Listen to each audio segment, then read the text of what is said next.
Of those criticisms which I received in my first video introducing this series, I would say that the most common, and indeed the most understandable and agreeable criticism, was that despite my arguments against such, I was taking it all a little bit too seriously. That despite being very inaccurate, The Patriot could still be viewed as a popcorn movie of sorts. Ignore the history, and all you have is a fun action-adventure, a Mel Gibson, America F yeah, beat 'em up, or rather a mutilate them up, kind of film. The fact that the battles or the uniforms are wrong is kind of besides the point, just don't take it all so seriously. And well, if those were the sorts of inaccuracies that I meant when I said that this film was a genuine insult, then yes, that would be a fair enough point. But those are hardly the worst problems with this film. Indeed, even the one-sided wartime narrative that's told in this film is not, in my opinion, the worst aspect of it. There lies within this movie a much more deeply rooted and disturbing element that puts even the infamous church-burning scene to shame. A kind of disgusting revisionism, the likes of which continues to adversely affect not only the historical record, but the lives of Americans today. I'm talking here about how The Patriot portrays race relations in the 18th century American South. Now, to some this may sound stereotypical. It may sound overly dramatic, unnecessarily hostile, particularly, of course, in a day and age when so-called identity politics has become so common and controversial in American political dialogue. Now, I'm not the kind of person to cry out a word like racism very readily, nor do I seek out racially based problems or arguments in politics and life. But when such a significant and a horrific thing like slavery is portrayed as it is in this film, it's impossible to not notice it and to call it out, if you will. I feel it's unnecessary to defend a statement that the condition of the African slave in the American southern colonies during this time period was horrible. Perhaps not quite so bad as those in the Caribbean harvesting sugar, or quite so bad as in much later years, say just before the American Civil War, but they were terrible all the same. It saw brutal punishments, terrible working and living conditions, and of course a complete lack of agency over one's own life, as these men and women were considered mere property to their overlords. Even the most mundane moments of their lives represented an irreversible psychological harm, on the subject of which I would recommend a video by Mr. Aton Shea Films, titled simply The Mundane Horror of American Slavery, if you'd like to learn more about exactly what I mean when I say that. And of course you can find a link to that video down in the description below. This reality of slavery is not how The Patriot portrays it. Rather, it portrays the institution of slavery as, at best, a benign one. Perhaps even, in its worst examples, an idyllic situation. Now, to see the clearest example of this, really we need look no further than the happy little farm of our main character, Mr. Benjamin Martin. One of our first scenes in the film is that of laborers in Martin's fields. They're doing simple work, with calming music in the background as children are running throughout the fields.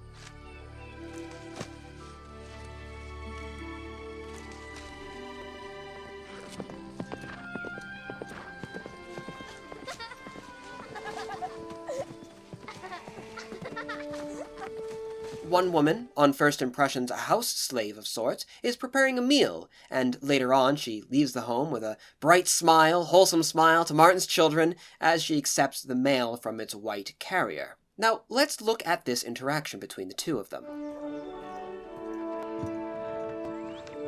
Thank you. You're welcome. Thank you, she says to him simply, to which the man responds, "You're welcome," as one would to an equal. It's a little strange, but maybe we're just looking for conflict where none really is meant to exist. It's all a bit convenient, a little bit too happy, we might say, but then nothing so extraordinarily out of place either. After all, this is not a film about the horrors of slavery, so naturally that's not going to be the main focus, and as this woman is a house slave, she will be treated better than many of the field workers, and it's very possible that she has a good relationship with this particular mail carrier. So again, nothing particularly wrong there.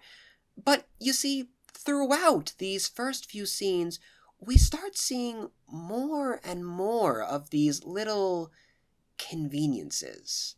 Here, for example, when the children enthusiastically approach their father to tell him some news, he asks them, Did you finish planting the south field? telling us that Martin is having his children work around the farm, the sort of mundane labor, planting, that's usually reserved for, well, slaves, hardly a masculine art, as a landed member of the southern gentry would have his boys, well, being raised with. Indeed, sometime later on, we see this very thing confirmed, as not only is this boy doing the work of a slave, but he's actually working right alongside them in the dirt. The two slaves don't really pay him much mind, though others do smile and laugh wholesomely at the contented innocence of the younger children as they are running after a horse. The house slave is very stern, in an almost maternal sense, as she orders one of the girls to bring them back to the house. Again, nothing necessarily too bad for a story in which the slave-master relationship is not the primary story being told, but still, it's kind of enough to make you wonder at the intentions of the author. Again, it all just seems a little bit too idyllic, doesn't it? But again, maybe I'm just over-exaggerating things, or maybe I'm overthinking it all. But the first time that I really firmly realized that no, in fact, I was not, was when I saw this.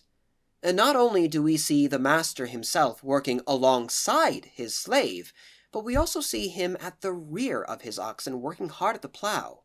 The master's shirt sleeves are rolled up, he's sweating profusely, his face and clothes are dirtied. This man is clearly performing physically taxing, back-breaking, hard labor on the farm.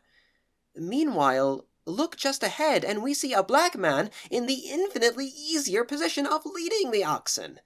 Not only is Martin doing the harder work, but he is sacrificing himself to allow the slave to perform the less onerous task.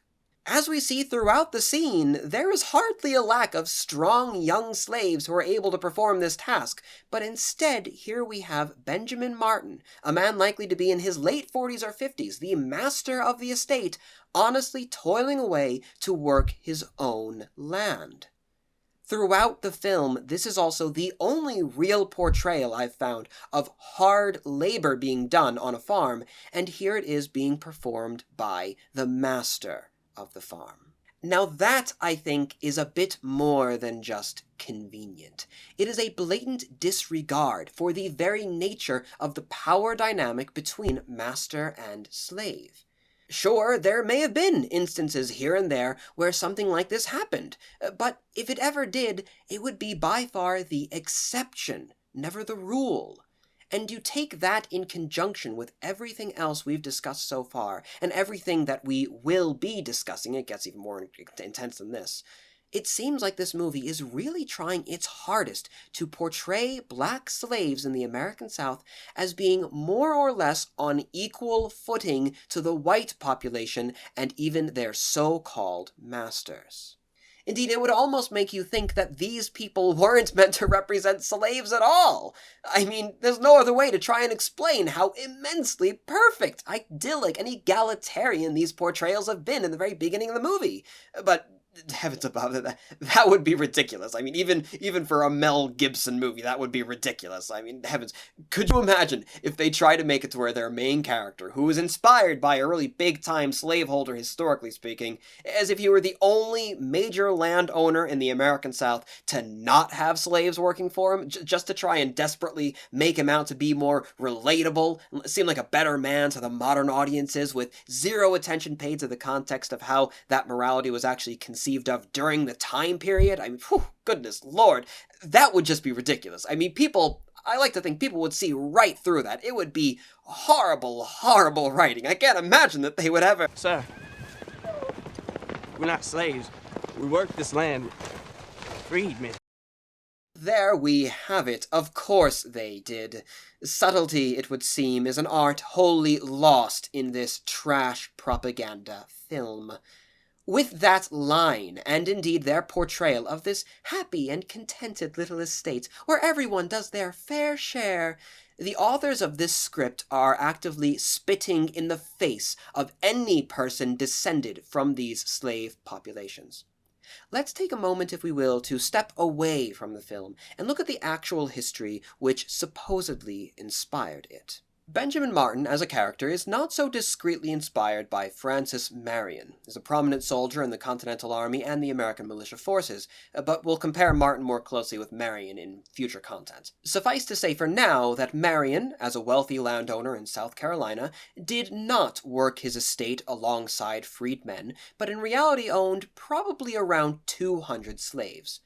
During the course of the war, Marion's plantation was indeed burned down, and many of his slaves ended up escaping as a result. After the war, Marion did not come across any sorts of grand revelations, but instead he repurchased a slave population to rebuild his home. Indeed, throughout the conflict, and presumably before and after the conflict, Marion had a reputation of cruelty towards black populations, particularly those who fled to the relative, and I do mean relative here, safety of British arms.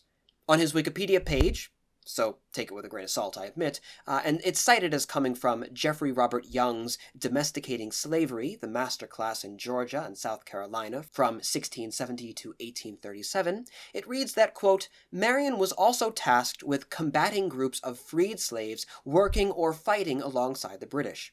He received an order from the governor of South Carolina to execute any blacks suspected of carrying provisions or gathering intelligence for the enemy agreeable to the laws of this state.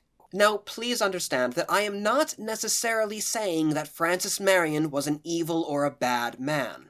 If you've seen my video titled, Can We Judge the Past?, you'll understand my position that I myself am unable to say whether Marion was a good man or a bad man. However, I will say that indeed he did many bad things, as we just discussed. And even if you don't believe that they are bad things, even if you hold to a more, shall we say, morally relativist position, well, these are still things which ought to be told that we might give due and proper respect to the overall historical narrative, both to those who suffered as a result of Marion's actions, and even to Marion himself, as to not lie about who he was on his own merits, in his own terms and understanding.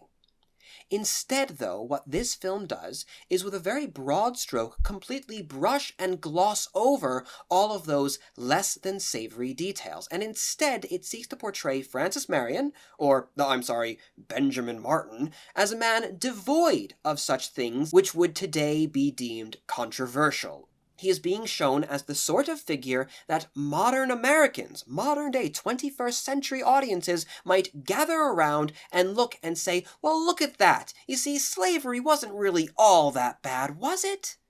And there we come to it.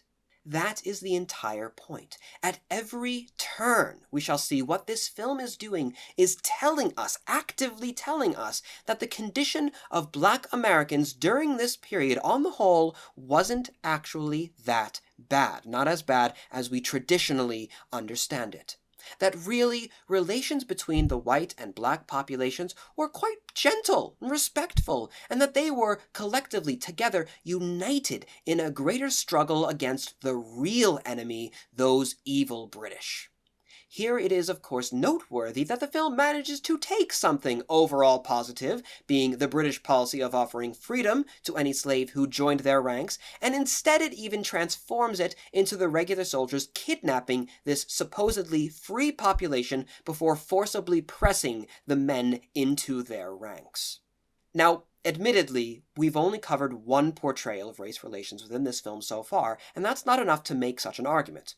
In order to properly prove this point, we need to look much further than just the main character's situation.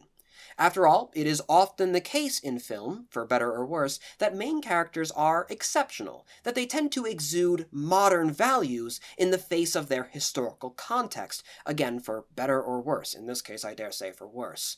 So let's go through the other portrayals of both slavery and the status of black Americans more broadly within this film. And we'll start with the plantation of Charlotte, Martin's sister-in-law and his romantic interest. We'll talk about that in a future video. But Charlotte. Now, the first introduction to Charlotte as a slave owner comes from her home in Charleston. And the very first scene we see here is again a very positive one. We see a very finely dressed and very well-spoken house slave who approaches her calmly, introducing the fact that the children and her brother-in-law are arrived. Charlotte, the children are here. It's a nice encounter, to be sure, but really nothing much more to say than that. And actually, on another positive note, if we carry on a little bit further, when Charlotte is being forced to evacuate Charleston once the British take over, though it's never actually explained why she has to flee the town, we actually see what I would classify as the two best portrayals of slavery in this film.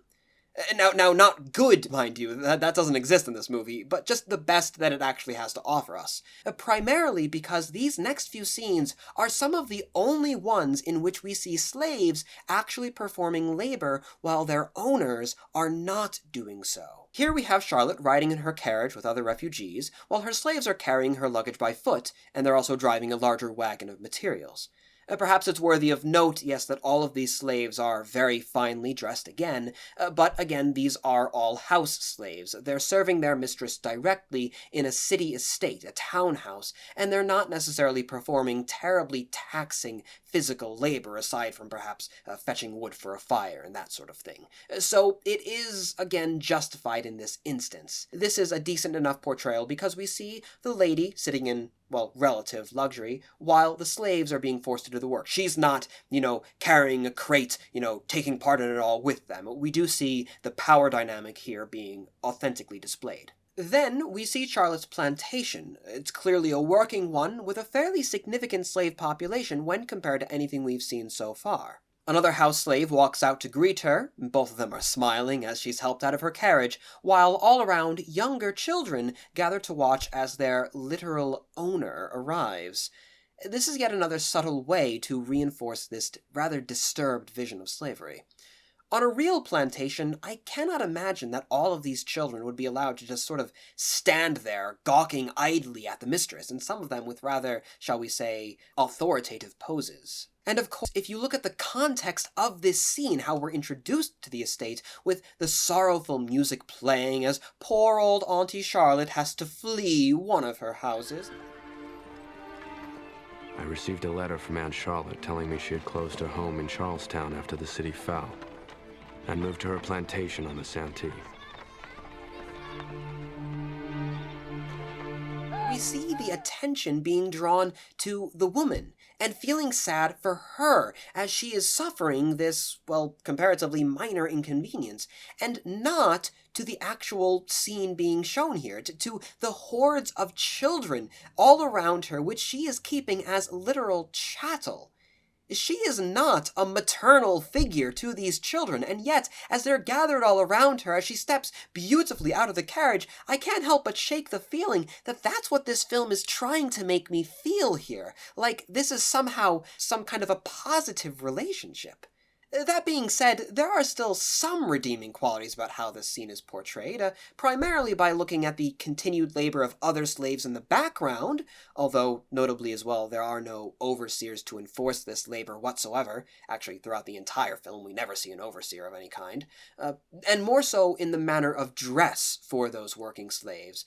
We see slaves without shoes, without stockings. They're wearing more dirty, more ragged clothing. They're standing in a very stark contrast to the house slave we see there in his finer pieces.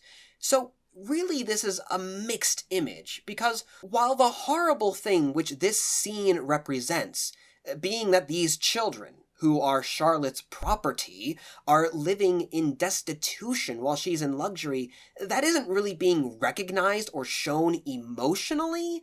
At the very least, it is being passively shown, to where if you are looking at it with a proper, discerning eye, you will see that this is not a dynamic in which we should really feel bad for Charlotte so much as we should feel terrible for all of the people which surround her, the people who are in her charge, the people who are her chattel.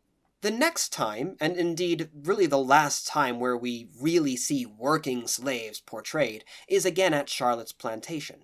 We see here a number of outbuildings, indicating an estate of significant scale, with Charlotte's slaves moving in the background. Unfortunately, the camera quickly pans upwards, following Martin, so we really don't get too much of the estate, but we do see a few glimpses. A woman and two younger girls walking, carrying a single basket between them. Further back, another boy is idly watching them ride past, while a young man pushes a wheelbarrow.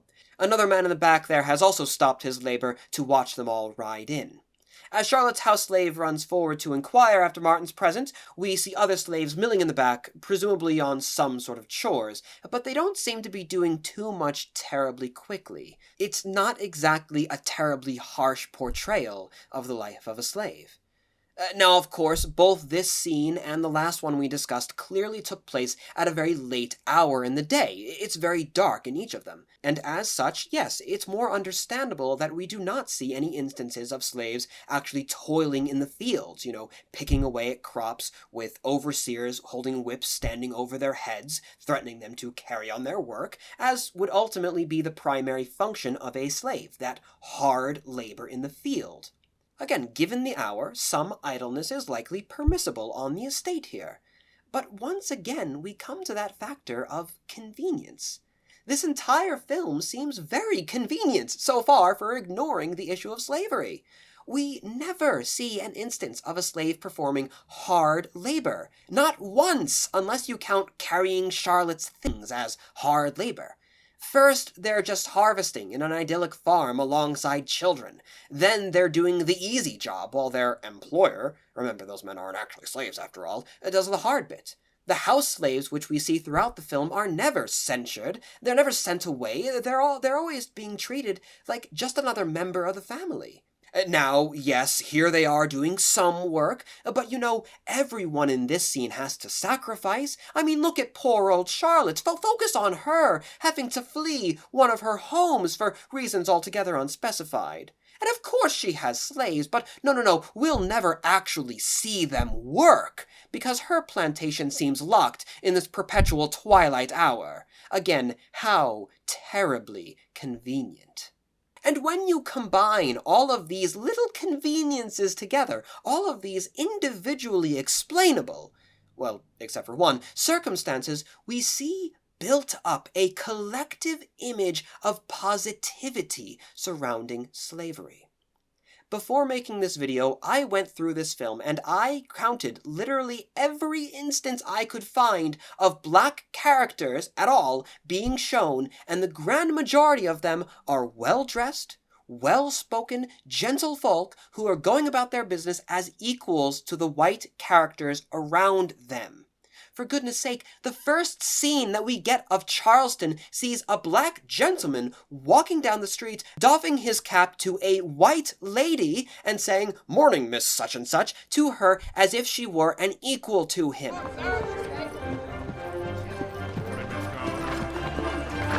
Really, it's quite enlightened of Charleston high society to allow such a thing, considering that in later years, men were getting lynched for that kind of thing.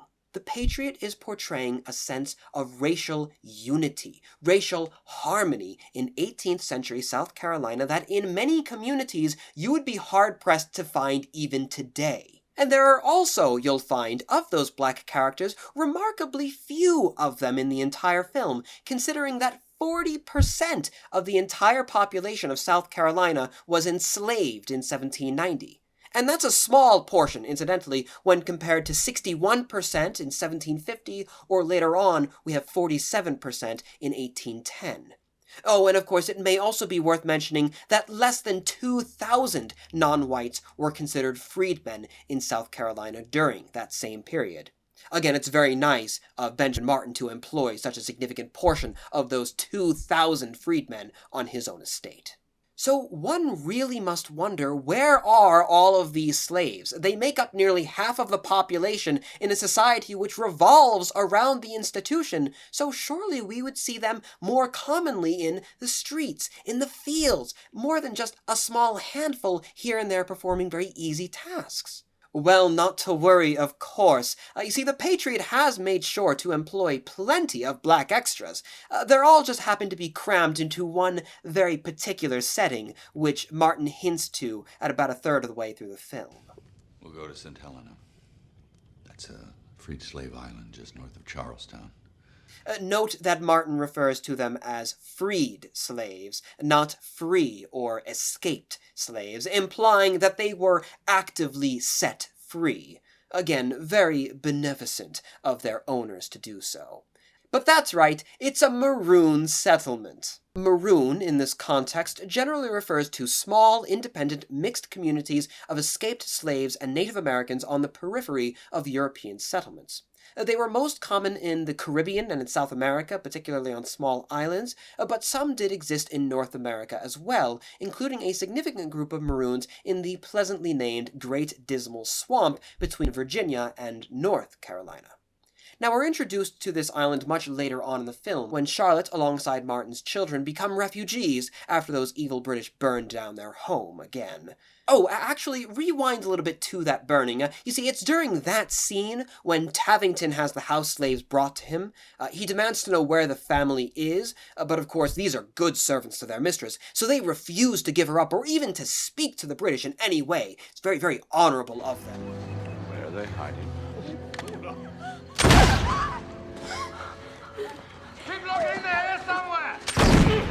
So, shooting the first himself, Tavington has the other slaves shot one by one as they continue to refuse to speak to him. You know, like most slaves would do for their owner, these are the good ones. They're not going to give up the family even as they're executed one by one in a row.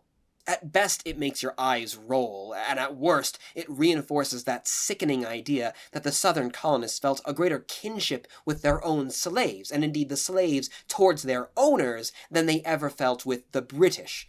But again, we'll talk more about that particular power dynamic a little bit later on. For now, let's go back to the Maroons. Now, naturally, as a party of white refugees, including a number of armed men, approaches their community of escaped slaves, the Maroons are curious, but they're not really hostile. They don't send out any scouts or an elder or a leader of any sort to speak with them, anything like that to determine their intentions. They just let these strangers saunter on into the middle of the town, where they're reunited with the former house servant, who must have escaped the custody of those evil British. They explain the situation, so naturally the Maroons welcome the family in with open arms, including, of course, the woman who used to own a great number of their brethren as property. She's welcome too. There's no sense of questioning among the community. There's no discussion on whether they should house these refugees, no anger on the part of the Maroons towards a former slaveholder. There's not even a sense of them performing a Christian charity by extending hospitality towards a woman who was previously their enemy. No. That all might add a little bit too much depth, a little bit too much character to the Maroons. We can't have that much development with them. They're really here just again to show how peaceful and harmonious racial relations could be in America if only everyone just got along. So we're going to ignore all those elements of character development. Now, naturally, Abigail, the former house servant, lets Charlotte stay with her. Now, of course, compared with the lavish estates and mansions which Charlotte was used to, being waited on hand and foot by house slaves ruling an empire as once she did, well, you would understand if now, relying on the hospitality of a black woman and living in such comparative squalor would lead to, again, a very deep emotional development within this character as she reconciles her old world, her old understanding of reality with her new understanding.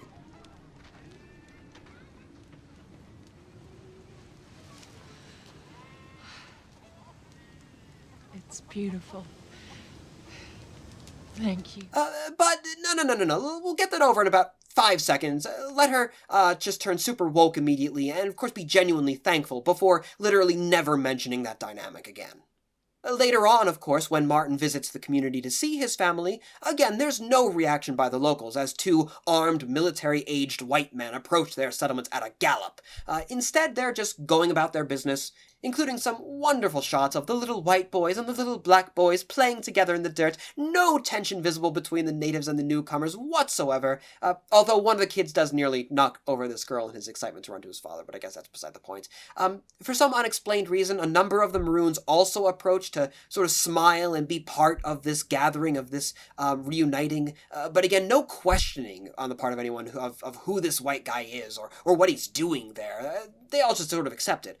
It being later revealed that Martin's son is going to be married, well, of course, what better place to have the ceremony than here? Naturally, it is their local priest who weds them. After all, the Maroons have nothing to do with these traditions or with these people. But still, the whole village will be in attendance for the wedding. Why any of them even care about the wedding to begin with is never explained, nor is it again why they should have been so enthusiastic in accommodating whatever these white refugees need without that big of a complaint. Once again, it's beautiful. White and black, they're coming together in harmony. There's no sense of tension or fear or hatred or even just confusion whatsoever. It's only wonderful, racially equitable acceptance between the two.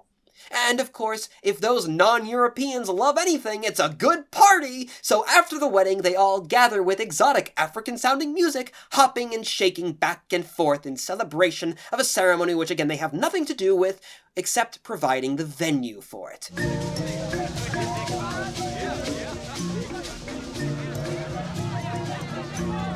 I call this part of the film the Ewok dance party. It's about as sensible and it belongs in the film just about as much.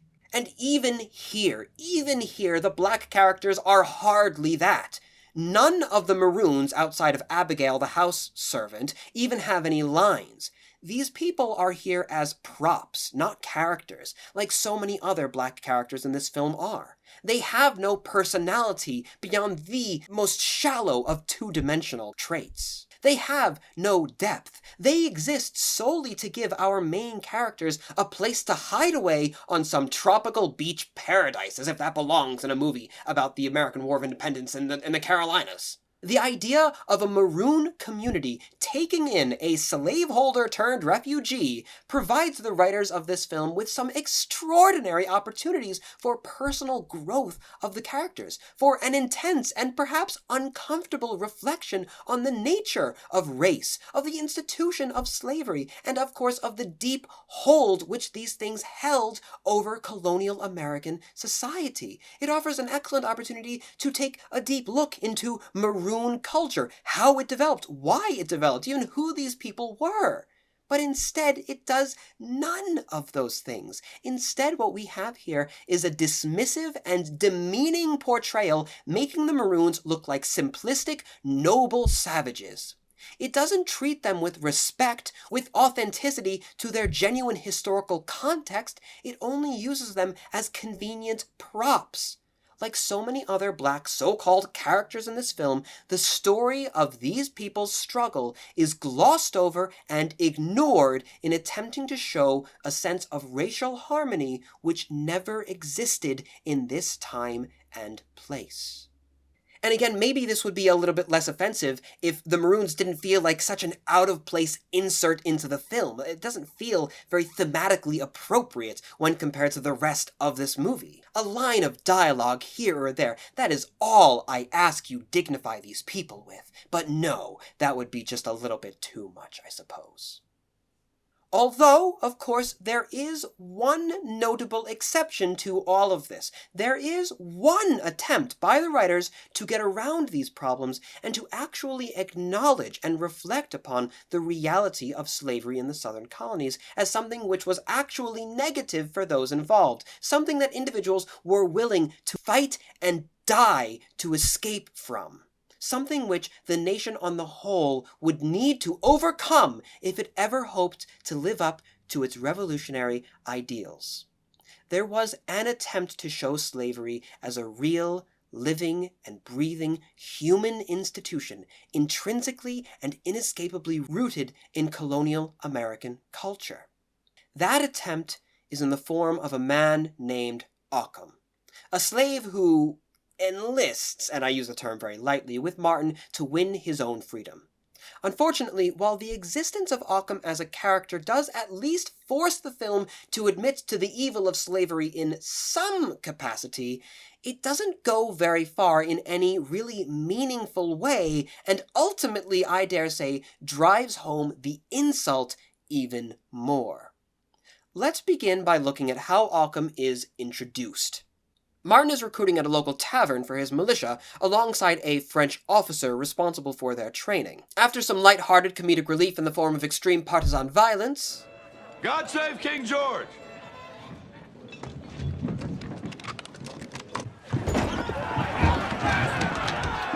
we see men signing up one by one, except, however, for this man. We immediately see that he is less than appropriate as a soldier, and his physical traits, glasses are held low, wrinkled, grimacing, squinting beadily, with wiry, receding hair, alongside his bitter tone, clearly telling us that the writers want us to not quite be comfortable with him. He would enlist, of course, but for his ailments. As such, he offers up his slave for service in his stead. I wouldn't make it through the first skirmish. No, sir. But you can have my Negro. He fight in my stead. Occam, get over here. That, incidentally, is the one and only audible use of that word in this entire film. Otherwise, it is written once on a slave auction notice in this scene, which, fair dues, is a nice touch. And do note as well that that word is coming from a man that we're really not meant to like anyways. A man who is standing in very stark contrast with the grand majority of non-British characters in this film, who, of course, would never stoop to such foul language to describe our differently colored brothers. And of course, just to reaffirm that this is the case, and that this man, this bad racist man, is indeed an exception and not the rule of society, well, we get this great shot of the French officer just looking genuinely shocked, like aghast that such a horrible word would ever be uttered in this such a high-class environment. Martin's first words to Occam as he comes up are if he can write, to which Occam appropriately responds that no, he cannot, as indeed most slaves wouldn't be able to which most men wouldn't be able to. To which Martin replies that he would have Occam make his mark. The slaveholder is confused. Why a second mark? He just signed him over to the man. Well, you see, the slaveholder there isn't woke like Benjamin Martin is. He doesn't understand the concept of freedom. Martin insists that he would only ever take the slave if he is willing to make his own mark. Well, then make your mark. What? I just signed him over to you. If you're willing, I'd like you to make your mark. This shows that Benjamin Martin is a good man. Except it really doesn't, actually. It really, really doesn't. This scene might be more meaningful or touching if Occam had literally any choice in the matter. But he is a slave, and that means that he has no agency over his own life.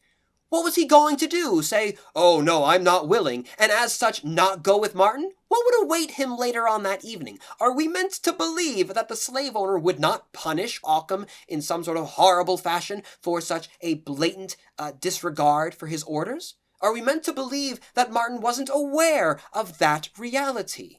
This ought to be a much sadder scene, a disturbing scene, as a man is being forced to fight in an army against his own will, and yet it is being cheaply written as a way to make Martin look like a better man. Now, maybe it would be better if, after the fact, Martin took Occam aside and say, look, buddy, I won't have you here unless you want to be here by your own free will. You can just run out of here if you want to. I won't look the other way. Well, that would be one thing. Of course, it would be kind of out of place because it's, oh, look, another great example of Martin being a great guy as opposed to literally everyone else in the world. But at the very least, it would make sense in how the film is trying to portray Martin. But this isn't that at all. As I see it, Occam here, the slave, is being forced to fight against his will. His status as a slave meaning that it could never be truly consensual. But through it all, the Patriot is trying to make this entire dynamic look like a positive thing. And that theme carries on throughout the film. It uses Occam and his status as a slave to redirect our attention and glorify the American rebels' cause and the characters of the film, as opposed to genuinely reflecting on that status in its own light, in its own horrible context. It does this through a variety, of course, of poorly written and cowardly partial portrayals of what the reality would have been. It uses individual characters which are slotted out as black sheep, ironic though that term may be in this case, for all the other characters to beat up on, and in doing so show how truly enlightened and good they, and as such their cause, is. Now, to see what I mean there, let's take a look at some of Occam's interactions with the other men in the militia band. The first significant one being after the militia has a few battles, and as such captures some equipment. In this initial battle montage, Occam makes only a limited few appearances, and as it's revealed here, that's likely because he wasn't appropriately armed from the beginning. Here, a proper musket for you. I don't know about the rest of you, but I don't like the idea of giving muskets to slaves. Throughout the majority of human history, arming minority populations has always been viewed with a certain amount of both fear and disdain, lest the wolf be let go by its ears and all of that. Now, this popular opinion is here being voiced by a man whom I refer to as the racist, because this is his only notable character trait in the entirety of the film. Thankfully, woke Frenchman is there to snipe back at the man, saying, Your sense of freedom is as pale as your skin. To which the racist clearly has no response. And now it's time, of course, to show how good of a man Gabriel is, too. Of course, he does so with a great string of platitudes, which, when taken with the fact that the American Revolution did really nothing to actually help the slaves, is utterly meaningless, but which certainly does appeal greatly to the modern American sentiment that the rebels were fighting for their freedom. A lot of things will change. What will change? Absolutely nothing, at least for your people. Gabriel's people are going to do great after the war, but you, less so. But we'll have a chance to build a new world. A world where all men are created equal under God. It'll just take another 80 years and another war to even begin getting started. Equal. Sounds good. And don't get your hopes up, buddy. But if we've covered anything in this conversation, it's that Gabriel is also a good man. And that Occam, in fighting for the American revolutionary cause, is also fighting for freedom. That he should be there, and that he's doing good. Instead of having effectively no choice in this matter and being forced to fight as a slave soldier for a cause that has almost nothing to do with him. No. He's there for a good cause. He should be there. This is a good thing. And of course, the moral of this message is truly realized by Occam later on in yet another wonderful little encounter with the racist. Just gonna stand there. Why don't you read it for us? I can't read. But thankfully, the racist, yes, he can read, and he decides to flex his academic muscles on Occam by doing exactly that. By order General George Washington and the Continental Congress, all bound slaves who give minimum 1 year service in the Continental Army will be granted freedom and be paid a bounty of 5 shillings for each month of service. Did you hear that? First they're gonna free them, and then they're gonna pay him. As it turns out, the notice is a one guaranteeing freedom to any slave who enlists with the Continental Army. And while the racist is aghast at this proposal, Occam gazes out with the revelation. He's already been with this group for half a year. Only another 6 months. What in the hell are you gonna do with freedom? Well, as it turns out, actually, nothing. That notice stated that he needed to enlist with the Continental Army, but as Martin specifically states later on, We're militia. This is not regular army. so odds are Occam isn't actually valid for that offer. But for our purposes, we'll look past all that and the potential plot hole and we'll say that he is. Now, even Occam actually has a reason to fight. Of course, he is still a slave soldier. He doesn't yet have his freedom, and he doesn't really have a choice to leave, else he'd probably just be marked as a runaway slave because, he was told by his owner to do the thing. If he's not doing the thing, then he's a runaway, and as such, he'd probably be hunted down brutally. But now, look on the bright side. He only has to risk life and limb for another half a year to actually, probably not, let's be honest, be treated like an actual human being by the government that was supposedly founded on the ideals of equality and liberty. This is a happy scene, right? It's meaningful, right? Special, wholesome, heartwarming, right? I really don't get that sense from things. Though, again, clearly the film is trying its hardest to make it feel that way by conflating the cause of the rebellion with this man's personal struggle for genuine freedom. We're taking a genuine personal cause and conflating it, equating it to a political cause. Reminds me of a certain other film I once reviewed on this channel. Now, moving forward again, we come to another battle scene. Martin's militia are ambushed and the force is scattered. Many of them are taken, and in the course of the battle, we see the racist take a hit. Occam, too, notices and indeed turns back. He rushes forward amidst the smoke and the gunfire and rescues the antagonist. And later, he brings the wounded man back to camp and warns Martin that the British are hanging their prisoners. From this point on, we begin seeing Occam more often, and with relative authority within this group. For example, here actually, where he's giving an actual command to a few other militiamen, and when he's the only man mounted among the group. Later on in the film, Martin grants his militia furlough to protect their families, when the British are going around burning everyone alive and shooting women and children. You know, the standard stuff. And on Martin's returning to his camp, he's disappointed, of course, to find that only one man besides his son, the racist, has actually returned.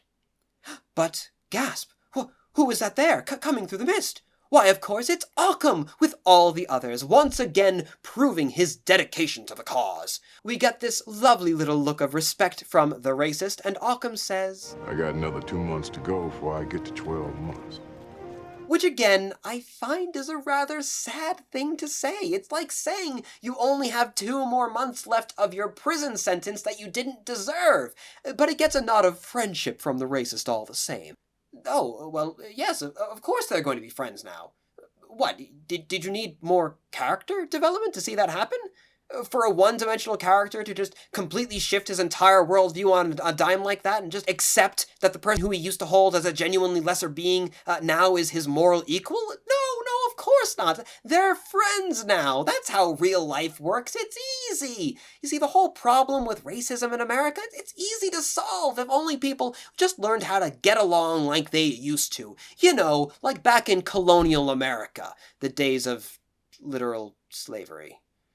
I'm sorry, I shouldn't be so sarcastic. I feel like my salt is coming through more and more clearly as this video goes on. But when you get encounters like this one at the end of the film, I can hope that you understand why it makes me a little upset. It's October now.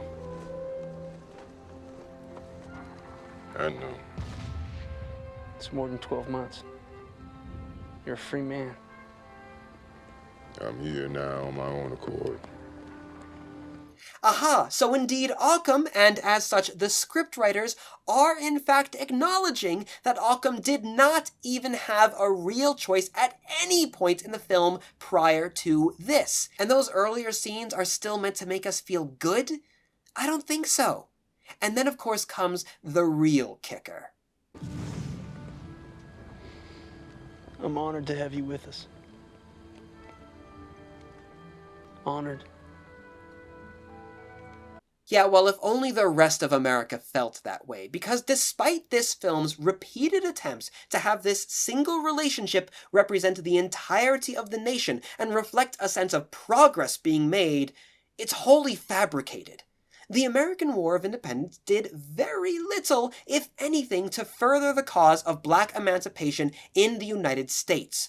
But thankfully, with plenty of scenes of Occam cheering for the flag and for victory alongside all the other Continental soldiers and militia, we get to conveniently ignore the fact that black people like him were still treated as subhumans in law, arguably for the next 180 plus years until the end of Jim Crow. In his final monologue of the film, Benjamin Martin says, My hope and prayer is that the sacrifices borne by so many will spawn and fulfill the promise of our new nation.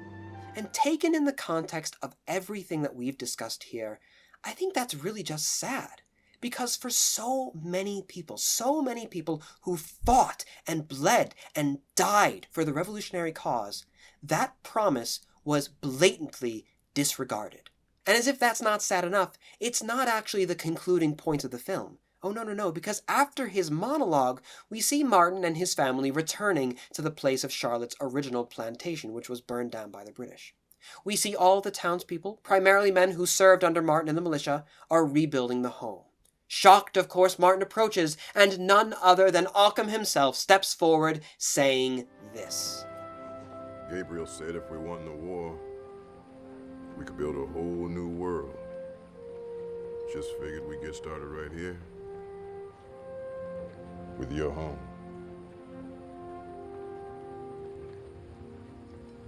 Sounds good. Thank you.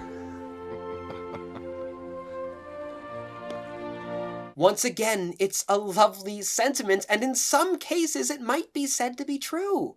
But for Occam, and for Black Americans on the whole, it wasn't. It is completely ignored that after the war, it's more likely than not that Martin and Charlotte, much like Martin's real-life inspiration Marion, would purchase more slaves to work their estate. Unless Charlotte's time with the Maroons so totally changed her to become a champion of abolitionism, nothing about that horrible cycle has ended. Indeed, even if Charlotte did miraculously change her ways and didn't buy any more slaves, well, that's just one kind landowner in a state where half of the population is still kept in slavery, in chains. For people like Martin and Charlotte, yes, this is a happy ending. But for people like Occam, it's just turning another page in a long, long story of abuse. Nothing has changed. The final moment of this movie is spent reinforcing that same theme that we've seen through it all. That slavery really wasn't all that bad, and that racial relations, while certainly not equal, were overall pleasant. The film allows the audience to completely ignore the reality of these things in early American history. It encourages the audience, through these blatant repetitions of enlightened platitudes, to just sit back and bask in the wholesomeness of it all without actually thinking about it. And I'm not opposed to wholesomeness and corny dialogue and overly romantic sentiments in film. Really, I love that kind of thing. But this is supposed to be a war movie. It's supposed to be a period piece. And while it's not the primary focus, the movie is still talking about slavery. And it is set in a land where slavery is intrinsically rooted in the culture. Those kinds of sentiments do not belong in a film like this, especially when it relates to such serious content matter that continues to cause waves in modern American and indeed in global society. Now, I don't want to sound prejudiced, especially at the end of a video like this one, but at the end of it all, I cannot strike the feeling that this film was, from the start, geared towards a very specific kind of explicitly American audience. An American audience which was seeking not to learn anything at all about the time period, and not even seeking to just be simply entertained, as many will undoubtedly continue to argue was the purpose of this film, but rather an audience that was seeking to have its preconceived negative notions of American exceptionalism confirmed. An audience that wants to believe that the early founders were a simpler, more idyllic, indeed more Christian and more moral, a more pure peoples than the modern day, more degenerated America, and that in order to reacquire this old, exceptional spirit, society must return to these kinds of older values and roots. And of course, that concept would be fine if only that older and more exceptional America ever actually existed. But it didn't, at least certainly not as it's being portrayed in this film here. We cannot return to a South Carolina with perfect racial harmony like this because that South Carolina never existed, at least not in the 18th century. And this is, of course, a very common theme in many American-made historical films, particularly in films which are portraying the Civil War, like, say, Gettysburg or Gods and Generals. These films which seek to add an almost religious significance to the so-called lost cause of the Confederacy, or whatever they call it, as a kind of older America which was killed off in the fires of industrialism and imperialism. Well, here we have that older America which was killed off in the Civil War. That same basic portrayal, that same basic idea being put forward. And if you need more confirmation that this film, that The Patriot, was attempting to replicate those kinds of emotions and follow in that kind of narrative, because I understand from what I've said here, that can be a bit of a stretch, well, I'd like to point to the original script of the film, and one oh so telling line. You see, this man here, Colonel Harry Burwell, is also based off of an historical figure, a certain Mr. Henry Lee III. Indeed, in the original script, he even shared the same surname. Now, in the film, Burwell has a son, and Martin asks the son's name. We named him Gabriel. After, of course, Martin's fallen son. It's an appropriate name. In the original script as well, Martin asks the same question, but there the name is a little different. There the name is given as Robert. Robert E. Lee. And thus continues the bloodline of American heroes to defend liberty against tyranny, first against the British against the Americans, and then of the northern tyranny against those poor freedom-loving Southerners. I think I need say no more as regards the intended audience of this film from its very outset, and its intended purpose of informing people's views of early American history. And before anyone points out that yes, indeed, Robert E. Lee was Henry Lee's son, Robert was born in 1807, well after this film, showing once again how the scriptwriter knew an awful lot about his own warped political and social agendas, but very little about actual history. I am not the kind of person to cry out the word racism readily. I know how toxic, how overused, how politicized those types of accusations have become in today's society. But given everything that we discussed in this video, if I wish to be honest with myself and with all of you, I cannot say that this film is anything other than deeply and genuinely racist. This is the kind of film which actively damages society in at least some small way. Certainly, it does nothing to help society. And now, maybe that sounds a little intense, yes, but really, I cannot again see it any other way. And that's why I wanted this to be the first full video in this series, because when I talk about how Mel Gibson's 2000 film The Patriot is an insult to the past, I'm not just talking about how the battles look wrong, or how the uniforms are a bit off sometimes. I'm not talking about the pedantic little nitpicky details like I usually do. I'm talking about something much, much deeper. And if you can believe it or not, this video, it's only scratching the very surface of everything that this movie gets wrong. Thank you all so very much for watching. I know that this video was a very long one, yes. I'd like to think that the subjects will get a little shorter as we get to less emotionally and philosophically significant topics, as it were. But, well, fingers crossed, I suppose. Thank you, as always, of course, to my ever-beneficent supporting classes on patreon.com. Truly, it is by virtue of your continued support that I am able to carry on making videos like this one, and, of course, to you as well, my dear viewer, for I am and I shall remain your most humble and obedient of servants.